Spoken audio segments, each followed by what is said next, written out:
Sa Good Vibes, mga taga Castellana kabahin sang Wcopa team sang Pilipinas nga maga-compete sa World Championships of Performing Arts sa Long Beach, California.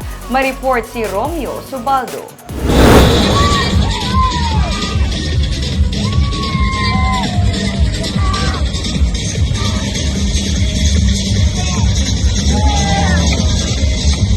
Award-winning nga Bailes de Luces kung Festival of Lights Dancers sang La Castellana. Kabayan sila sang 67 ka mga Pinoy artist nga mag-compete sa World Championships of Performing Arts o kung Wcopa sa Long Beach, California. Pati na ang singer nga si Annalyn Pialan. Si Annalyn, ang 23 anyos nga estudyante sa STI West Negros University kag taga-barangay Kabagnaan. Antes magbiyahe pa Estados Unidos, nangin masako ng iyang mga preparasyon.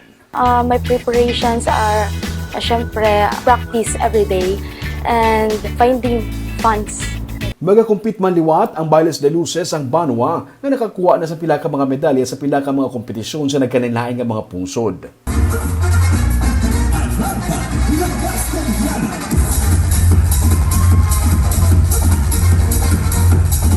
Kaina, nagpadulong ng team sa Estados Unidos kag pangunahan ni Mayor Romayla ni Cormang Gilimutan sa June 28 to July 7 ang kompetisyon.